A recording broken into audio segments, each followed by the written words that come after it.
It's time, Fort Wayne. Your sports, your station. It's the Sports Rush with Brett Rump. Covering all the topics that hit a nerve here in the Summit City. Clark, 11 yards, touchdown. Only on 1380 The Fan and 100.9 FM. Now here's your host, Brett Rump. The greatest, most interesting, most important person of all time. You are incredible.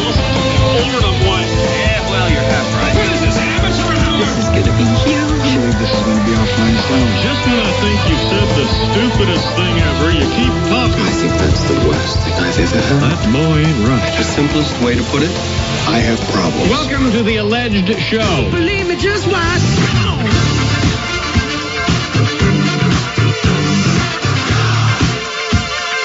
Don't believe me, just watch. Here we go. After a wild sports weekend, it is back to the grind. A Monday edition of the Sports Rush, your daily local sports fix, 4 to 6. I am Brett Rump along with Adam Lundy.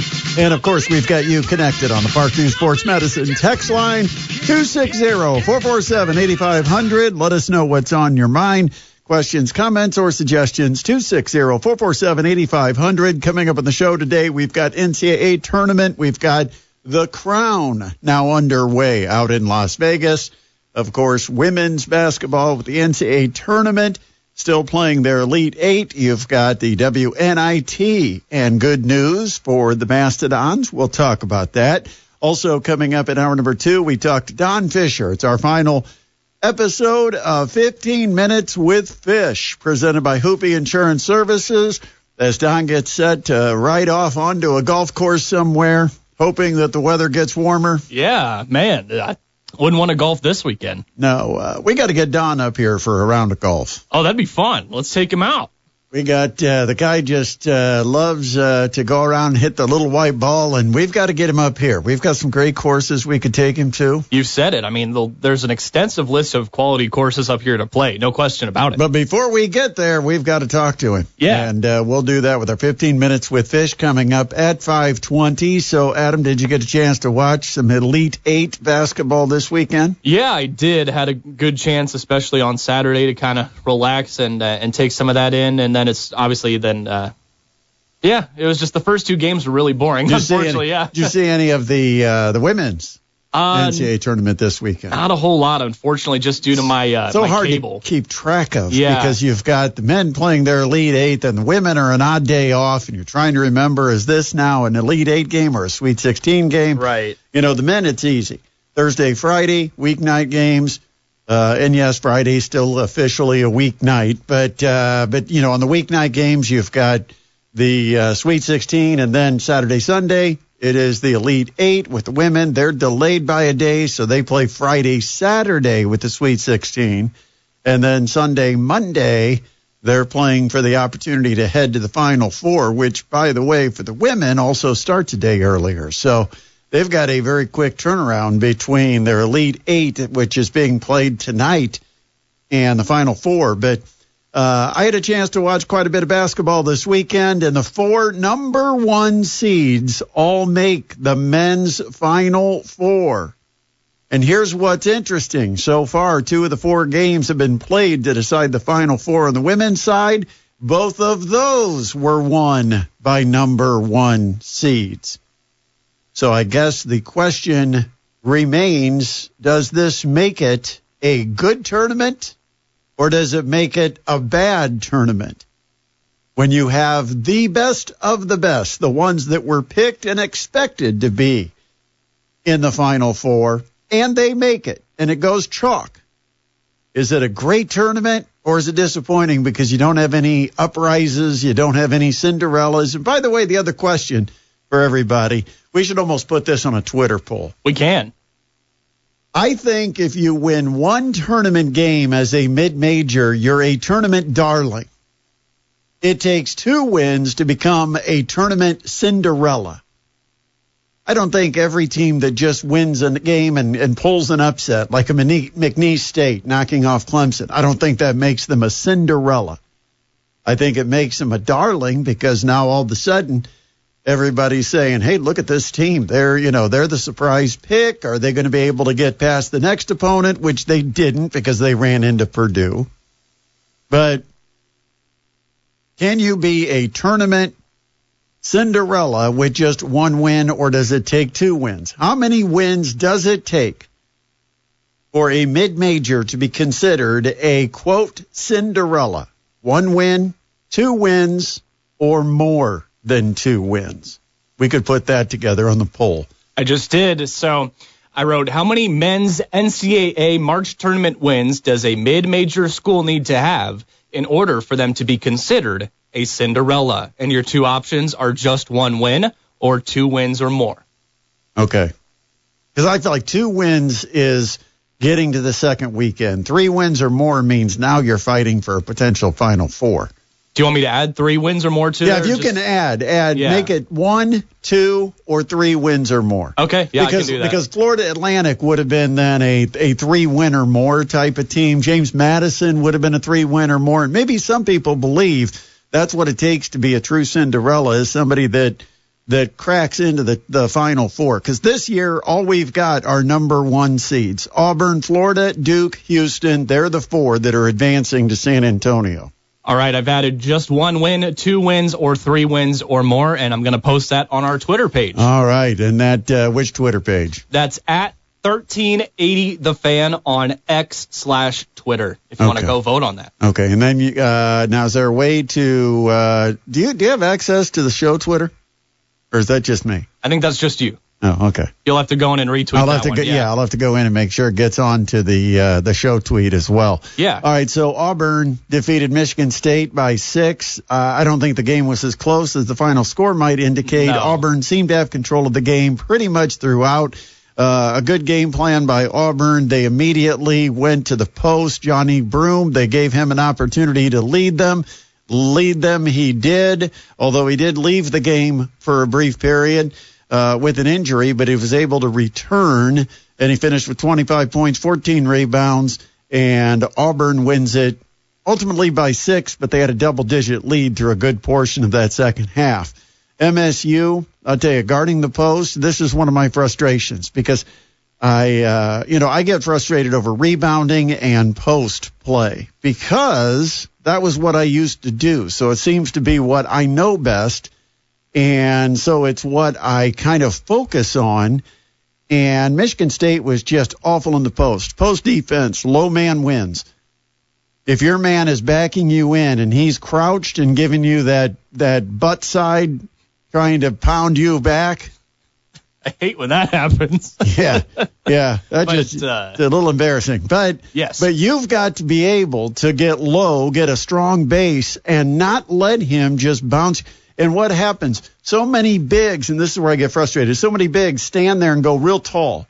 In other words, they stand with their feet fairly close together, their arms stretched to the sky like they're trying to be real tall, so if you turn around and shoot, you can't shoot it over me. The only problem is that's exactly what an offensive post player wants you to do, because first of all, it makes you narrower, so a spin move goes off with less of a resistance. So it opens up the spin move when you stand there with your legs together and your hands real high. And a lot of times that's the way the guys defend. They defend when you're getting back down on the post, back to the basket, and the post player is backing you down. Your response is to try to stand real strong and tall. Yeah, straight up. Straight up. And no, you want to get, as soon as he gets that back to the basket, you want to get low with him because low man wins. Strong base makes you harder to bounce out of the way. And it also makes it more difficult for them to go to the spin move because you've got that solid base to go left and right. But if you're tall and skinny, you're really easy to spin off of.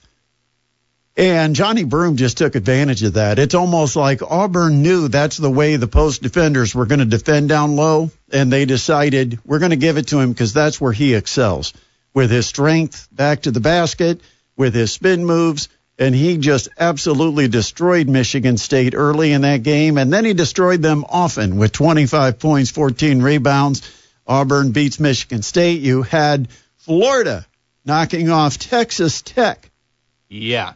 That game was maybe closer than expected. A little bit, yeah. 84-79, but Walter Clayton Jr. Wouldn't let Florida get beat. He just kept making free throws. 13 of 14 at the free throw line. He finished with 30 points for the Gators. And then you had Duke with a rout. I tell you what, at this point so far, Duke's been the most impressive team, I think. Yeah, they look unstoppable almost. If you had to pick a national champion right now, forget who you picked back before the tournament started, but right now, who are you going to pick? I'm going to pick Duke. I mean, yeah. Let's make that another poll. Okay, we can do another poll. Let's do, it's like Monday poll day. Let's do it. If you had to pick right now, regardless of who you picked when the tournament started, who you expect out of the 4 teams to win the national championship, who are you taking? Like, in other words, if you could get a mulligan for the Final 4, are you taking Auburn, Florida, Duke, or Houston? Because a lot of the people, I think, that started with Auburn and Florida might actually be swinging toward Duke and Houston. Because Houston is legit defensively. I did not give them the credit they deserve for what they do defensively. First of all, you know, Adam, we've talked about the difference between a wall and a door. And no, that is not a Kaufmanism. That is a Rumpism. I came up with that. That's all you. So if anybody wants to call it dumb, that's on you. That did not come from Kauf. The wall and the door philosophy is when you play defense. Now, I did watch a video yesterday where, they have some of those training videos where coaches will talk about how to attack certain things. And one of the things they were showing was defenders, and they talk about getting a defender to swing his hips open. And I thought, that's the door right there. There's the door. As soon as you swing hips open, you're like a swinging door. What you have to be is a wall where you always are staying in front of your man to keep him out of the paint and stop the penetration. And Houston, really good at that. Really good at that. All right, so I wrote, if you had to pick right now with a clean slate, who are you choosing to win it all out of teams in the Final 4? Florida, Duke, Auburn, or Houston? It's on Twitter. By the way, what's going on with you people? Facebook, we are live at facebook.com/1380thefan. Woo! We are on there streaming right now. You can watch us as well as listen to us because we got the audio piped in. So if you've ever watched before and you've been a little frustrated because it's hard to hear, not now. We've got it pumped in. And so you can listen to the show. You can watch the show live from the studio at facebook.com/1380thefan. And you can also comment right there on Facebook. And we also allow you to comment on our Parkview Sports Medicine text line at 260-447-8500. So many ways to connect. Yeah, so many ways. I mean, we want to see you hanging out with us here today. Other than having a seat right here in the studio with us, you almost feel like you're inside part of the show. Yeah, you got to win an auction bid for that, right? So log into Facebook, facebook.com/1380thefan. Who do you think is going to be the first one to jump on and watch? Is it Sparty? I don't know. Sparty's usually pretty early. He's usually about right now, about 4:15. Usually Sparty's got his beer. He's on the patio. It's a little cold, though, for the patio. I don't know if he's out on the deck. I think Sparty might have an enclosed or screened-in deck because we've seen him saying he's out there and enjoying a cold one during the middle of winter. So, all right, so Duke, that the most impressive team so far? Yeah, I mean, that game was just never in question, and it was just a complete domination over the weekend. I had my days mixed up. I thought Saturday was the boring day, and it was a little boring, but Sunday was the really boring one. Well, Duke, 85-65 over Alabama. Yeah, I mean, they just completely shut down that Alabama offense that we've seen score in the 80s, 90s, and then obviously they come with their own 85. That's the thing about this Duke team compared to past years. Duke has always had an assembly of players that can put up points. Sure. This year they have a group that can actually willingly defend. How about that concept? And, well, Cooper Flagg kind of leads them. I mean, when your best offensive player is also the guy that's working hardest defensively, that helps everybody else play a little bit harder. And he does. He really works on the defensive end. And I'm not going to say he's a great defensive player, but he's fairly effective. Yeah. And but Duke just blows out Alabama. Alabama could not do anything. They could not shoot threes. I mean, imagine that after they hit 25 of them in their previous game. Duke held Mark Sears. I think he had 10 or 11 by himself on Thursday. They held him to 6 points. Yep. 2 of 12 field goals, 1 of 5 from behind the three-point line. He could never get going. The defense just took him away. Right. And as a team, I mean, we saw Alabama. They just love to pull those threes, and they kept them to 25% on 32 attempts. So, yeah, impressive stuff from the Duke Blue Devils. And then Houston dominates Tennessee, 69-50. Yeah, that was never a game either. No, and that's where, I mean, I thought Houston played well defensively, but they didn't necessarily expose Purdue. Purdue did not turn the ball over. I thought Purdue got a decent amount of good looks. I mean, you have to work for them against that Houston defense, but I did think they executed fairly well to get some decent looks. But the thing is, we said it. We said exactly what had to happen in this game, and it didn't happen. The Houston Purdue game. Right. We'll talk more about that coming up. But Houston defeats Tennessee. Cougars held the Vols to just 29% from the field, and they were just 5 of 29 from behind the three-point line. I think that's like 17%. Just impressive stuff from the Houston Cougars. And, I mean, once again, against Tennessee, they managed to just keep it absolutely clean. Only 5 turnovers for the Cougars against the Volunteers. And, by the way, women's basketball over the weekend, TCU and Haley Van Lith ended Notre Dame's season 71-62. I saw that. And UConn, Paige Beckers follows up a 34-point performance with 40. Man. In an 82-59 win over Oklahoma. I think Paige Beckers had almost every point in the second half, or it seemed like it at some points. South Carolina, UCLA, number 1 seeds. They advanced to the Final Four with wins yesterday. Now, coming up tonight, you've got a chance at a couple of more number 1 seeds advancing. But one of them playing without Juju. Yep, no Juju Watkins for the USC Trojans. They managed to win one so far without her, but we'll see. It's a good team, but, man, if Connecticut is playing like Connecticut has played so far in this tournament, that's going to be very tough without Juju. No question about it. And this was, who was it? Dan Patrick bringing up a really good point earlier today, saying that this was the selection committee making sure that you had an opportunity to see Paige Beckers versus Juju Watkins. Right? Yeah, that makes sense. Because if you go to the Final Four, somebody might not make it, and then they'd have to meet in the semifinal, the Final Four. This was a chance, much like LSU Iowa a year ago. This was the opportunity for the whole country to see Juju Watkins and Paige Beckers on the biggest stage, and Juju's not going to be able to play. Yeah, that's a real shame. Would have been a great matchup and would have drawn a lot of viewers, no question. But number 1 seeds, South Carolina, who had a tight game. Mm-hmm. UCLA, a little easier, but South Carolina and UCLA both have advanced to the women's Final Four. Okay, so let's get back to that Purdue game. Yeah. We gave you 3 keys on Friday, right? 3 keys to the game. We said, don't turn it over.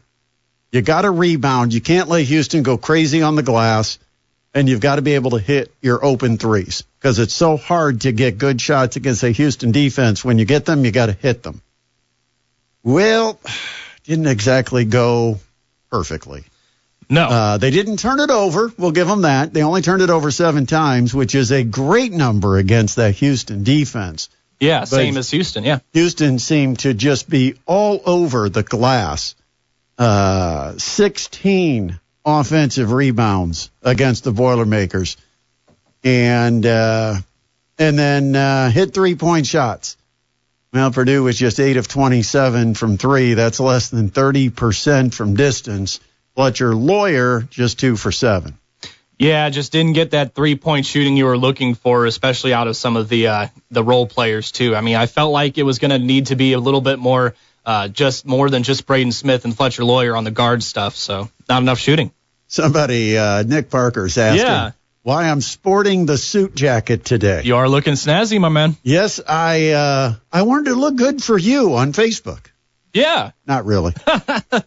We had a special luncheon today. Obviously, for those of you that know Federated Media, we've got multiple radio stations. I do sales and marketing during the day. For a couple of them, 1380 The Fan, obviously one, and WoWo. And today, WoWo was having their 100th birthday / anniversary celebration.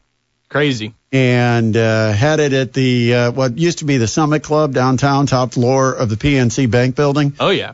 26th floor, overlooking the city. Really cool up there. In fact, you can look out and see Fort Wayne International Airport. You can actually see the runway. It's like you're on a jet coming in for landing. It's off in the distance, but you can see it. That's awesome. But it was a somewhat more formal event than what I'm usually dressed as. So I do have a collared shirt. I do have a sport coat. Looking snazzy, yeah. Thank you, Christopher James Menswear. Yeah, big shout out, Chris. Always making me look good. But yeah, so if you're wondering, and if you're just curious now what it does look like, what's Brett look like dressed up? Well, you can find that by going to facebook.com/1380thefan because we're streaming. We are streaming. We got a good little crowd hanging in there now. We want to see you in there, too. So Braden Smith did something highly unusual, and I don't know historically how often it has happened or if it has happened, especially in a tournament game. But in the second half, Purdue had 11 field goals. Braden Smith had 11 assists. Wow. He did not score a single basket, but every bucket that Purdue scored, Braden Smith assisted on it. Yeah, credit to him. He did do a great job of passing the rock against Houston, and he kept his turnovers down, but just not enough. Yeah, if you look at the numbers for Braden Smith in that game, of course, he had 15 total assists. Yeah. And just 3 turnovers. That's what which, I'm saying, of course, yeah. is coming off a game where he turned over, 8 times? A lot, yeah. Purdue as a team only turned it over 7 times. They only forced Houston into turning it over 7 times. But that number that jumps out at me, the 16 offensive rebounds resulting in 20 second chance points for Houston. In a game you win by 2. Yeah. 20 second chance points in a game you win by 2. I know nobody wants to hear it, but credit to Kelvin Sampson on that last play, the inbounder getting the ball back and just right underneath the basket. That was really clean. And what's funny is that was 2 coaches being so prepared for what the other team's going to do. Chess match right there. That was a perfect example of a chess match, point counterpoint, where Houston has shown that similar type of baseline out of bounds. Yeah. Where they run the screen, run the guy up off the top, and then flare him out to the far side. And Purdue was ready to defend it. They were going to defend it with Braden Smith flaring out, picking up the guy on the opposite wing or toward the opposite baseline. And then that man that was peeled off on the screen would then come down low to pick up the inbounder. The only problem is Houston executed so well against it, knowing exactly what Purdue was going to do defensively, that Purdue couldn't get there in time. No. I mean, really, I thought both coaches were totally prepared for what was coming, but Houston was the one that executed and made the final play. Yep, credit due where credit is due. So, now, if Houston would have done what they normally do out of that inbounds and tried to throw it opposite baseline, Braden Smith would have been there to intercept it, and they think, where'd he come from? Because he came off the ball and shot out there to get in the passing lane.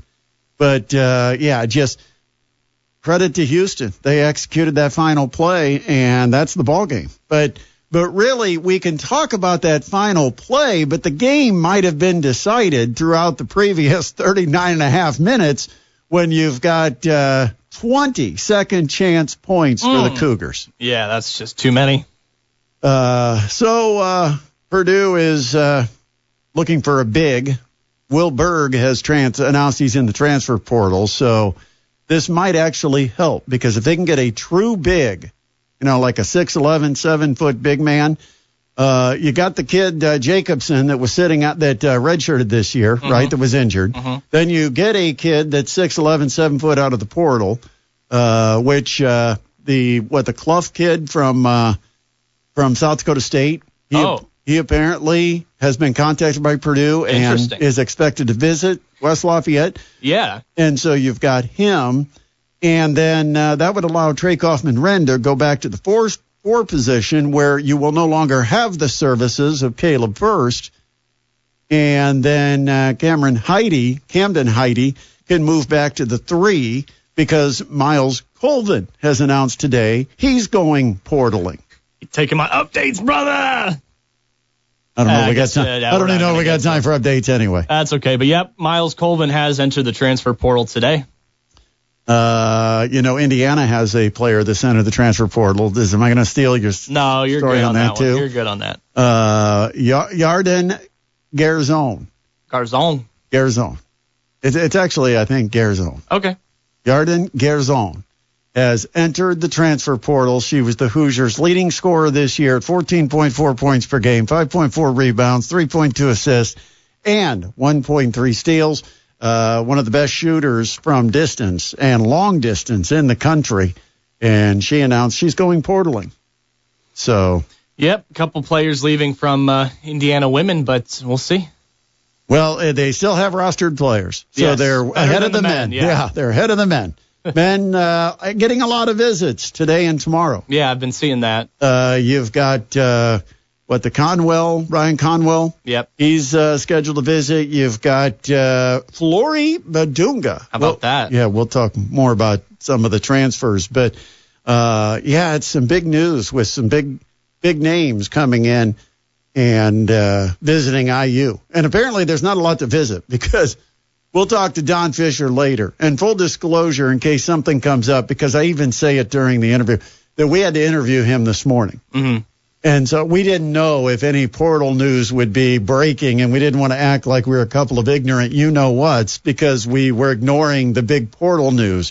But Don does mention when we talk to him later. All right. It's like I'm prophetic. He does mention that he went to the office last week, and every office was completely empty except one.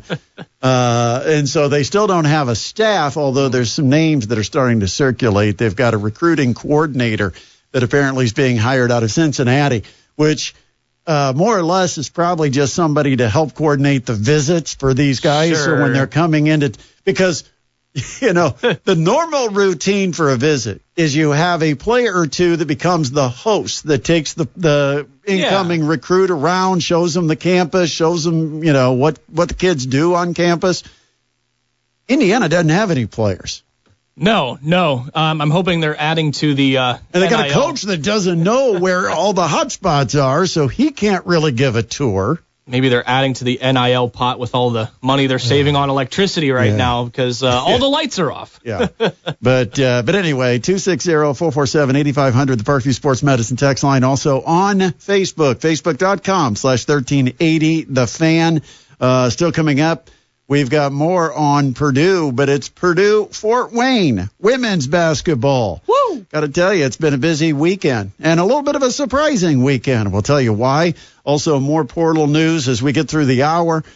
Great day at the state finals. I know we weren't down there to broadcast, but I was following all the action all day long on Saturday, and a big surprise among the four games. Interesting. Big surprise. Also, coming up in hour number 2, we got Don Fisher joining us at 5:20, our 15 Minutes with Fish, presented by Hoopy Insurance Services. You've got it locked into a Monday edition of the Sports Rush on 1380 The Fan and 100.9 FM. This Facebook thing gets so frustrating because sometimes people know about it, sometimes they don't.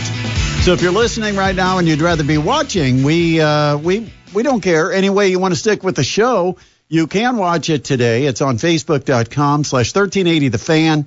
That's Facebook.com/1380 The Fan. Also, you can text the show on the Parkview Sports Medicine text line, 260-447-8500. Anybody weighing in today? Yeah, we do have a couple texts. Somebody said, talk about the blatant foul on Braden's final drive. There were a lot of calls that it was a physical game that I thought they let them play physical the whole game. I think you kind of figured the refs were coming into this. And so now you want them to all of a sudden become somebody that's going to call something. I agree it was probably a foul, but again, you can't take a certain one play out of context because Houston was coming up, shoving Purdue in the back. They were, It was a physical game, and they let them play. There was no question that they let them play the whole game. Yeah, definitely physical game, and refs were prepared for that. Somebody else said, "Go Dons, would hate to lose this game tonight." Yeah, so the Macedon women took on Butler on Friday. They did. Of course, that was since we had our last show. So Friday night, Macedons were in a real battle with Butler. Now, here's the thing with Butler, and you have to have full disclosure and be honest about the state of Butler. Mm-hmm. I know it's a Big East opponent, which means generally their roster is going to have more talent because it's a bigger program, bigger school, bigger conference. And they do have some very talented players, but they were without two of their starters. and a couple of other players from the bench that decided to enter the portal. So they only actually brought to town 7 players. And the first half, those 7 players, especially the starting 5, played really hard. Now, what's interesting is one of the players on Butler, her father is the head coach of the Ohio State Buckeyes. Wow. And he was at Gates Center watching the game. Last name Day? No. Oh, okay. Well, anyway. But still, wow. And so it was McGuff. Oh, okay. I got you now. Yeah. And so anyway, they played a tight first half, and it was a very similar game to what we saw against Old Dominion. I mean, Old Dominion, Macedons were down 34-31 late second quarter against Butler. They were down 23-10 late in the first quarter. Just did not have great starts in the first half. Maria Marchesano hasn't been happy with the early play in either of the WNIT games. But she can't be too disappointed with how the team handled second half action, because they ended up beating Butler after being behind 23-10. They end up beating Butler 87-61. Completely wore them down and outscored Butler in the second half 53-27. Remember, that is a power conference program. They are not a mid-major anymore. They're in the Big East. Yeah, I mean, it's a huge win. I know you can clarify that they did have a couple players out, but it's still a quality win. And like you said, they were up 23-10 to start the game. Of course, it's Maria Marchesano's alma mater. It is also Butler is coached by Austin Parkinson, who she used to coach under as an assistant back in the day at IUPUI. And so, a lot of, as she said, it's one of those things where it's kind of mixed feelings. You want to win every time you play, but it's also you hate to beat the people that you're closest to in the game or in the profession. And both programs, she has tremendous respect for Butler as a university and as a program, and tremendous respect for the Butler coach, but they kicked their tails. Yeah, it was another great second half for the women Macedon, and you pointed this out on Twitter, but same exact score as they had against Old Dominion. It ended up 87-61, both slow starts in the first half and then dominant second halves. Yep, I mentioned it right when the game ended. What was funny is I'm looking at the score, and I thought, boy, this feels kind of similar to what we had the other night. And so I looked up the score from the first game, 87-61, and at that point it was like 87-59. A minute left, Butler scores, now it's 87-61. And I'm like, wouldn't it be interesting over this last minute if nobody gets a bucket? And it's exactly what happened. Nobody scored in the last minute, so the score ended up exactly what the score was on Tuesday. So 2 straight games where the Macedons have won 87-61. And the last time they played Cleveland State, the score wasn't that far off, 87-61. Hope to see another similar score tonight. 83-65 was the score the last time they played. That was on a neutral floor down in Indianapolis as a semifinal for the Horizon League Championships. And the Mastodons have beaten Cleveland State 2 out of 3 times. But the only loss against Cleveland State this season was when Cleveland State played at the Gates Center back in mid-February. Oh, man. All right. And, in fact, head-to-head in the series, Cleveland State is 16-3, and 2 of the 3 losses have been this season. Wow. All right. It's time to get another win back in that series tonight. Yeah. Got to win this one. Have to. You get into the semifinals. The Fab Four is what they call it in the WNIT. So you got a chance to make it to the Fab Four if you can win this one tonight. The Mastodons really have been shooting the ball well. I looked at some of their shooting numbers, and they were 11 of 21 against Butler. Now, that you don't need to be a mathematician to know 11 of 21 is over 50% from behind the three-point line. And just during March, the 6 games they have played this month, they are hitting 45.3% as a team from behind the three-point line. Now, remember, on the season, Lauren Ross hits about 47%, and that's best in the country. Yeah, it's insane. And the Dons are putting up the number as a team. Amelia Bromenschenkel, 25 points. And, at times I can be critical of Amelia, and it's because I got high expectations for her because I know what she's capable of doing. And when she's missing layup after layup, I get frustrated because I know she's better than that. She made layups against Butler. That's awesome. 25 points leading the way.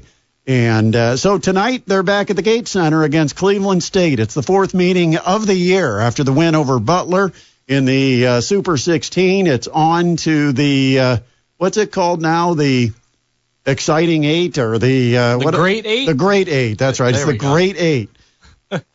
The Fab Four. And the Fab Four is much easier, but it does sound like the Beatles. Oh, I was thinking of the Michigan players, the Fab Five. Oh, the Fab Five, yeah. Yeah. the Fab baggy shorts. Four. But anyway, that game tonight at the Gate Center, tickets available at the door. I don't know how many they'll have. They had over 1,000 people at the game on Friday, and you'd expect that or more for the game coming up tonight. We'll take a break. We'll come back. We'll go portaling. We'll check what's happening with the latest in the portal. Also, incredible day at the state finals on Saturday, including what I think was quite the surprise. We'll tell you about that and more. It's a Sports Rush. You can watch us at facebook.com/1380thefan. You can text us on the Parkview Sports Medicine text line 260-447-8500. Or you can just continue to listen here at 1380 The Fan and 100.9 FM. Hey, don't forget, as you're heading to your spring break, man, I hope you've been to Cruzy and got that car checked out. Even if you're not going on a trip for spring break, you're going to want to have the car checked out because coming out of those winter months, there's some things that might want to be checked over, like your belts, the condition of your hoses, your seals, your gaskets, your tires, your brakes, your battery. All of those things are important as the weather starts to warm up and you start driving maybe a little bit more than you were during the winter months. Have that car checked out at Cruzy Automotive Service, and you can get an oil change. And who doesn't need an oil change right now? Oil change can be as cheap as $19.99 at Cruzy Automotive Service. That's right. You're going to save almost half price, $19.99 at Cruzy Automotive Service. Check them out. Get your appointment. They're on Lima Road, north of Wallen, south of Till, right behind the Shell gas station. It's 489-1089, 260-489-1089 for Cruzy Automotive Service. The landscape of sports entertainment is changing. Professional wrestling is bigger than it's ever been. From local high school wrestling to college wrestling, all the way to WWE. The WrestleHolics podcast covers it all. Be sure to tune in to 1380 The Fan at 100.9 FM every Saturday night at 10 p.m. Eastern to listen. Or you can subscribe to the podcast on Apple Podcasts, Spotify, or anywhere podcasts are available. The WrestleHolics podcast. Individual results may vary. Prescription required. Actual price depends on product and plan purchased. See website for details, restrictions, and important safety information. You've noticed your hair is thinning out. Or maybe you've noticed your game in the bedroom is getting a bit cold. Let's make this real simple. These are normal things that happen to lots of guys at some point. And through HIMS, getting help couldn't be more, as we said, simple. The process is 100% online, so you just have to answer a few simple questions, and a medical provider will determine if treatment is right for you. For your hair, that means access to a range of doctor-trusted treatments designed to help you regrow hair in as few as 3 to 6 months. And for your more intimate moments, that means access to treatments made to give you a boost in the bedroom, like Viagra, Cialis, and their generic counterparts, which can cost up to 95% less through HIMS. If prescribed, treatment is shipped right to your door. A few clicks, and you're dealing with these things before they become a thing. So simple. Find your hair loss and ED solutions today at hims.com. That's hims.com. HIMS.com. Get the latest knife info from one of the country's premium knife shops, Blade Man's Knife Shop at the Shops of Scott Road. There's a reason customers drive hours just to shop at Blade Man's in Fort Wayne. Hi, this is Mark, the owner of Blade Man's Knife Shop, and I'd like to personally invite you out to the store to see the area's best selection of quality knives. We have Benchmade, Spyderco, Microtech, ProTech, Hogue, Zero Tolerance, Medford Knife and Tool, ADV Tactical, Tour Knives, and many more. We also have a great selection of custom knives. At Blade Man's, we specifically select top quality products for the best in customer satisfaction. There's a difference with top brands, and at Blade Man's, we'll take the time to explain how materials and production results in a better knife for your needs, all in a relaxed, pressure-free, consultative environment. We update our online inventory daily, so you know you're ordering in-stock product that will be shipped within one business day. So check us out on BladeMansKnifeShop.com or stop by the store in the Shops Scout Road and have a cup of coffee on me. Be in the know and follow Blade Man's on Facebook and Instagram today. 10% discount to police and military, and now you can see the collection of Shun knives, the finest in kitchen cutlery, available at Blade Man's Knife Shop in the Shops of Scott Road. Hey everybody, it's Brett Rump from the Sports Rush. So who's cutting down the nets this year? Get in on all the tournament action at ESPN Bet Sportsbook. Go from tracking the latest upsets to placing bets in just a few taps. All tournament long, new customers can get $100 in bonus bets when you make your first $10 wager. Download the ESPN Bet Sportsbook app and sign up with promo code RADIO100 to get started today. Must be 21 plus. If you or someone you know has a gambling problem and wants help, call 1-800-9-WITH-IT. Terms and conditions apply. See app for details. Are you an athlete looking to level up? PSM Performance is where the region's top athletes become more. Achieve your goals through high-intensity, one-on-one training with performance experts. Whether you want to be faster, stronger, or more agile, we'll make it happen. Now accepting athletes from 12 years up to college. Ready to get started? Schedule your first session at psmsports.com. PSM. Earn your edge. Spring planting season is here, and Farm Credit Mid-America continues to stand by the farmers who keep things growing. From equipment to seed, they offer loans and services designed to keep your farm moving forward. And right now, you can nominate a hardworking farmer to win. Text FARM to 45364 for a chance to win a $75 Rural King gift card and give one to a deserving farmer in your life. It's a simple way to say thanks to the folks who work sun up to sundown, season after season. Farm Credit Mid-America, a farmer-owned lender. Visit FCMA.com to learn more. At Shield Exteriors, we offer a true accident-free lifetime warranty, which means we cover free repairs for life. Our promise is 100% protection 100% of the time. Go to shieldexteriors.com and mention the fan and get $3,000 off a new metal roof. You're listening to the Sports Rush with Brett Rump on 1380 The Fan and 100.9 FM. Listen live at 1380thefan.com. It is opening week for Tin Caps baseball. This morning, walking the hallways out here at Federated Media, and I ran right smack into Johnny Tin Cap. Did not expect to come around the corner and see Johnny in our hallway. Man, that guy's a shifty character. You never know where he might end up. Well, I'm just thinking, what is Johnny Tin Cap doing hanging around a radio station? You think about that. He can't talk. True, he can't. So got to get a Facebook stream going on like we do. I mean, I'm thinking, okay. Let's get him on for an interview now. You know, Johnny, what do you think? Okay, thanks, Johnny. Do you like the new roster, Johnny? Yeah. Wouldn't hear anything. But so Johnny Tin Cap was here with Vice President of Marketing, Michael Limmer, and we were talking about the new lights, which fans are going to be able to notice, these new lights, because they're the LED lights, so it's a much brighter playing field. It should make the television broadcast much better, because it's a lot better lit. It's lit. But the other thing, it also is supposed to light up the corners and the outfield wall a little bit better. If you remember, there was almost a shadow right along the outfield wall, so sometimes it was hard to tell if a guy was going up at the wall and making a play, or if the ball got into the corner, guy went into basically a dark shadow and you couldn't even see. Those new LED lights. Now, you have to remember, this group of players probably did not play a night game in Arizona, because most of the games are played at like 10 or 10:30 in the morning.